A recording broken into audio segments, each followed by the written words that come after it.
یک کوتوله ریشو رفته بالای ساختمون. کلیه واحدها محمود احمدی نژاد رئیس جمهور سابق ایران قصد خودکشی داره. کلیه واحدها در صحنه حاضر بشن.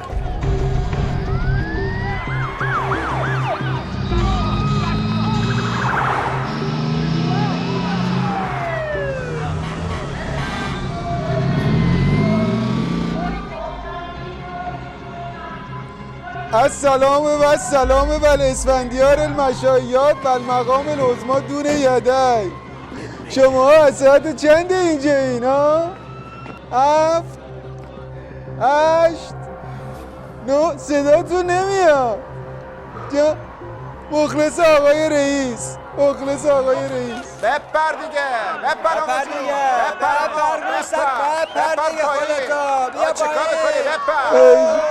اون موقعی که منو رد صلاحیت کردن هیچ کدومتون نیومدین تو خیابون.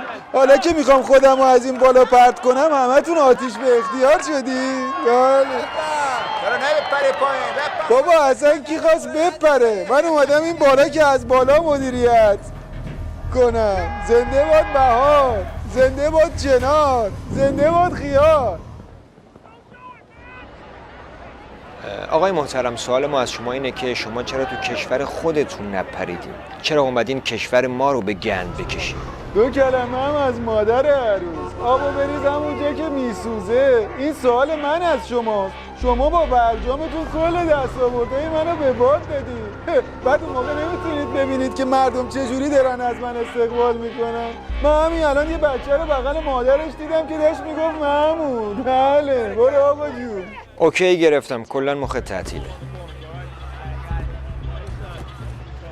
مردم گوش کنید، کشور انگلیس یه جزیره است تو شمال آفریقا.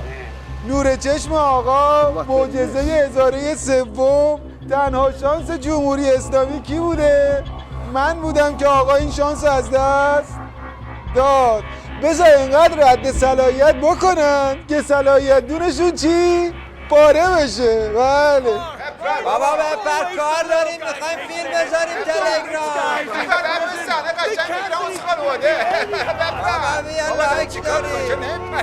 محمود احمدی نژاد بعد از بوسیدن شناسنامه خودش و بغل کردن مادر چاوز اکنون با سوتی جدیدی به میدون اومده. خودکشی. معصومی نژاد، خبرنگار واحد مرکزی خبر. حاله نور رو چیکار کنم؟ اون حاله نور رو لولو برد. بله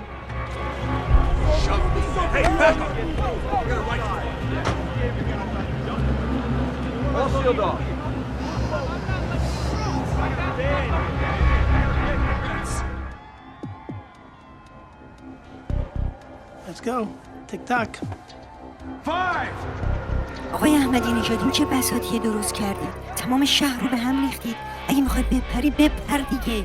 یعنی الان مشکل جوانای ما پریدن من از این بالاست یا بدجابی شما؟ بنده احمدی نژاد خادم ملتم. بله من تعجب میکنم کار مقام عظما به کجا کشیده که خانومای انجار شکنی مثل شما رو تو استادیوم والیبال راه میده. معلومه پشمی به کلاش نمونده. بله بفرمایید خانوم، بفرمایید دنبال کارتون. بله مخلص آقای رئیس. بله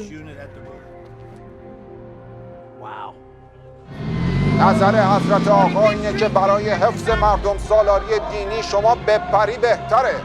هی میگن دولت قبلی خزانه رو خالی کرده، میگن دکل دزدیده، میگن کابینه دولت نهم کابینه اختلاسچیا بوده.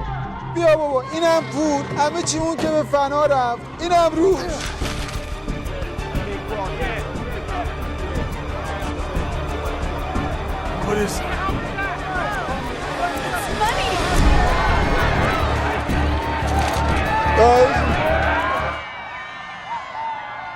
منم شما رو دوست دارم ولی از کسی حمایت نمی کنم. خب حالا که نظر مقام عظما اینه که جامعه 2 قطبی نشه، من دیگه میپرم. جون شما و جون اسفندیار و بقایی. هیچکی تو دنیا مثل ما 3 نفر نبود. زنده باد بهار، زنده باد چنار، زنده باد خیار.